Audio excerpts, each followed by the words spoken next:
Assalamualaikum warahmatullahi wabarakatuh. Kembali lagi bersama saya Setio Prayugo di channel S Prayugo. Jadi kepada sahabat-sahabat petani di seluruh Indonesia, seperti yang saya katakan tadi bahwa kita akan belajar menanam cabai keriting.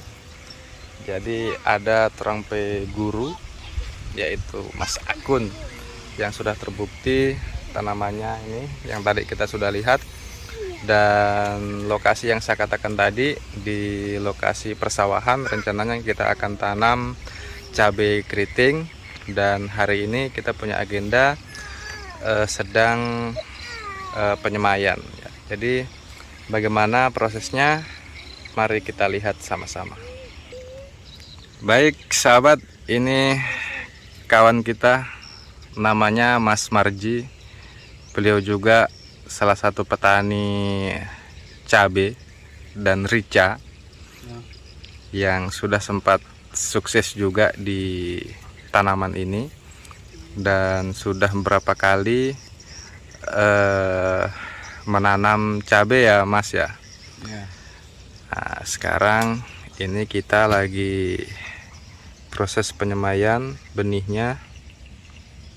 Nah, dia Mas Marji nggak direndam dulu tuh bibitnya begini? Tidak Mas, ini nanti penyiramannya saja yang agak dikasih basah. Yang di sebelah ini kemarin tanpa direndam, alhamdulillah juga tumbuhnya. Oh bagus. Itu apa Mas? Itu tomat Mas. Tomat ya. Oke. Selain budidaya rica, kita juga budidaya tomat. Mantap sekali. Ini rencananya Mas Marji berapa luasan ini kita?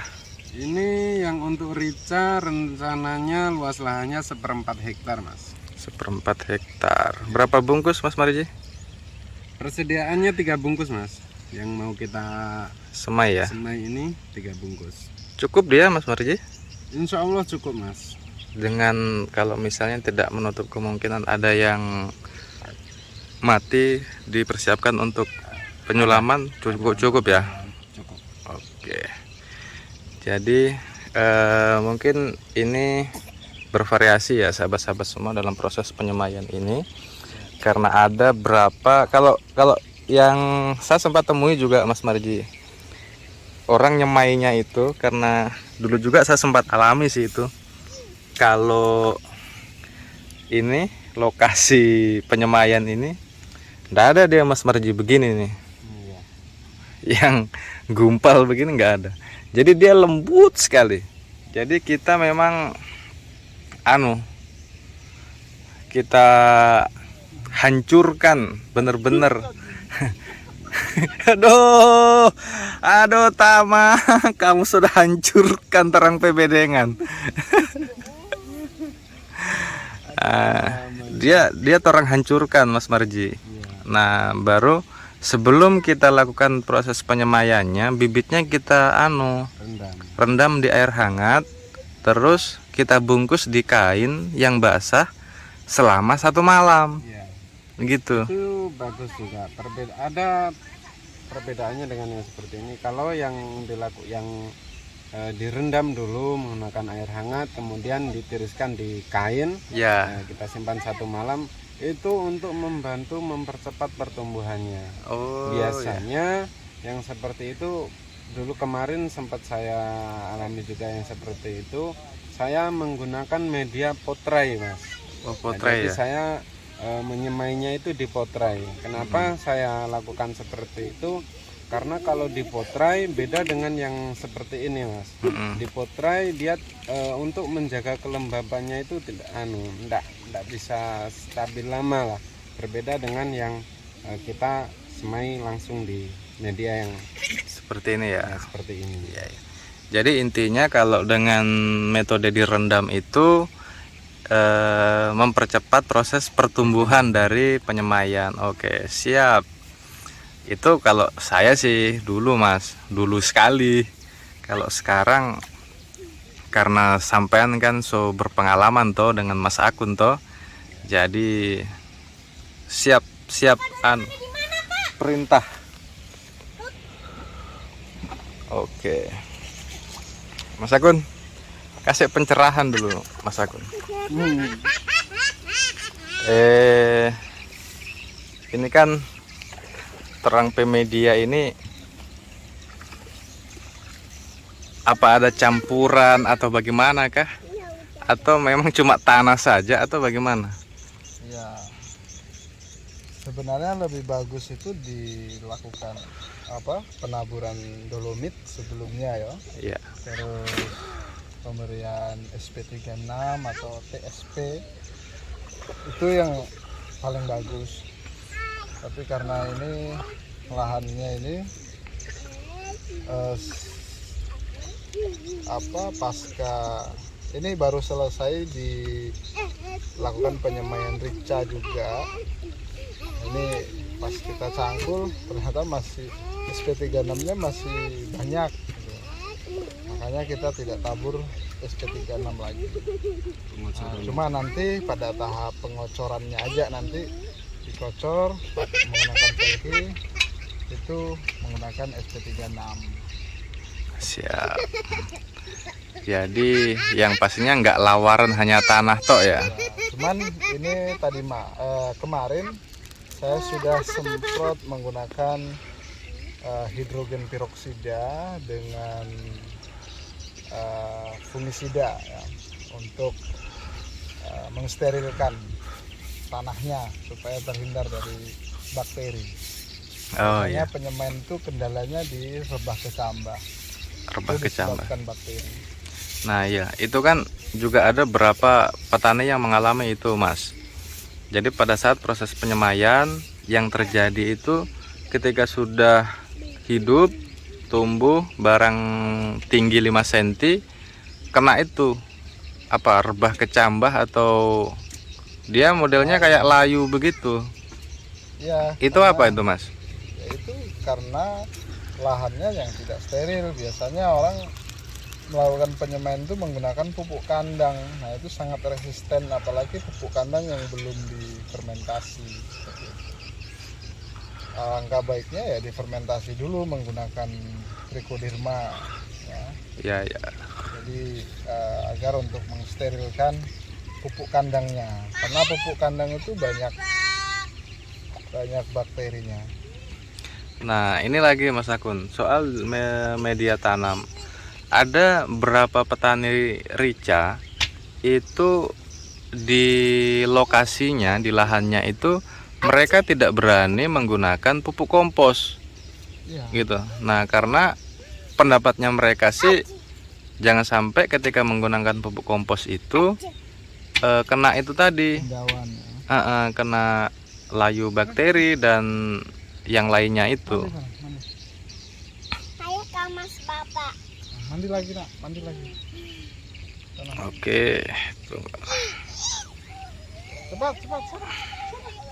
Jadi tetap membutuhkan kesabaran ya Mas Marji ya. Ini nggak boleh injak ini nak. Dan doa. Doa.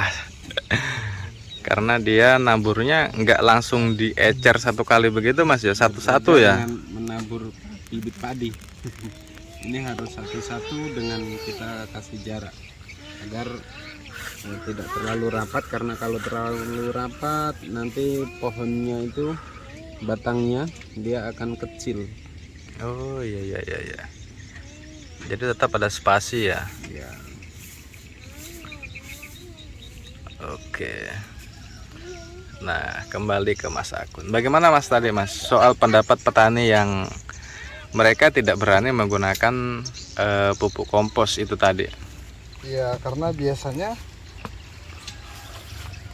pupuk komposnya tidak dilakukan fermentasi. Kalau dilakukan fermentasi terlebih dulu, tapi ada fermentasi yang ideal itu pupuk kandang harus dispray menggunakan hidrogen peroksida. Setelah Ya. itu dilakukan fermentasi. Nah, itu benar-benar steril pupuk kandangnya.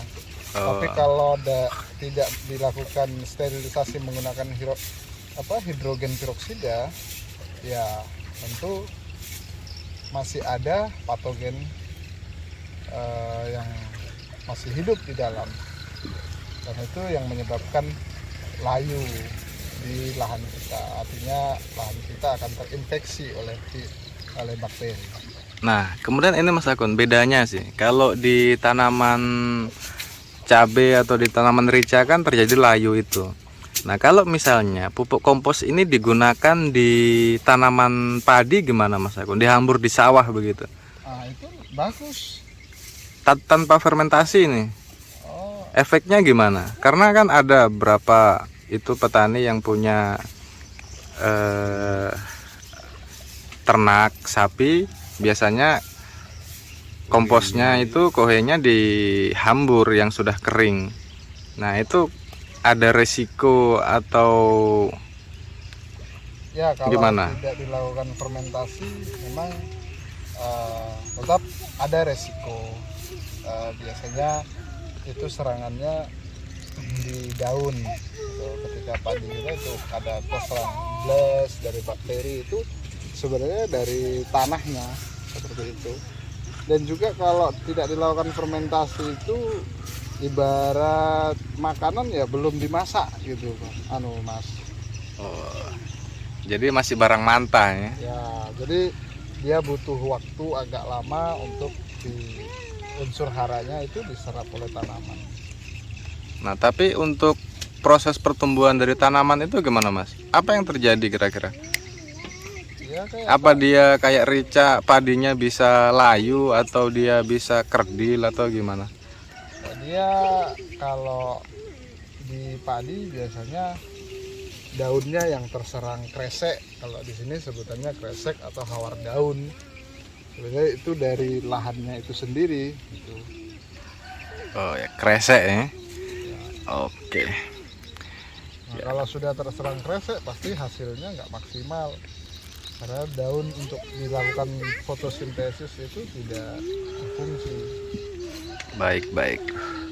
Jadi nanti di lokasi kita ini Mas, tetap metodenya akan sama ya. Kita lakukan fermentasi terlebih dulu untuk kohe yang kita akan gunakan ya. Ya, Baik. Oke, jadi sahabat-sahabat semua, nanti kita ikuti bagaimana metode yang dilakukan oleh Mas Akun bersama Mas Marji dan kawan-kawan dalam menanam cabai keriting. Ini cabai keriting yang ditanam. Nah, ini jenisnya apa Mas cabainya? ini LW 02, LW02. Kalau sampean yang sudah panen ini apa? itu TS. TS. Apa bedanya dia Mas? Bedanya kalau saya punya cabai itu lokal murni ya. Kalau LW ini dia sudah ada persilangan, jadi dia disebut inbreed. Inbreed. Bukan. Apa itu inbreed? Inbreed itu persilangan antara lokal dengan hibrida. Oh iya. Jadi udah nggak murni lagi ya? Oke. Jadi ini jenis bibit LW. LW berapa Mas? 02. LW02. Nah, ada katanya bibit yang satu lagi. Yang apa? Yang satunya kita mencoba super baja. Ngeri ya. Ngeri sekali. Saya kalau bilang itu Gatot Kaca itu. Oke, jadi kepada sahabat-sahabat semua, jadi nanti tetap kita akan ikuti terus Mas Akun dan Mas Marji bagaimana proses pertumbuhan dari penyemaian ini hingga tertanam dan perawatan plus panen. Nah, jadi mungkin ini dulu kita ikuti aktivitas dari Mas Akun dan Mas Marji. Mudah-mudahan ini bisa berhasil seperti yang dilakukan oleh Mas Akun sebelumnya. Terima kasih kepada sahabat-sahabat petani di seluruh Indonesia yang menggeluti beberapa tanaman, khususnya tanaman cabai keriting. Terima kasih, saya Setio Prayogo. Salam petani Indonesia. Wassalamualaikum warahmatullahi wabarakatuh.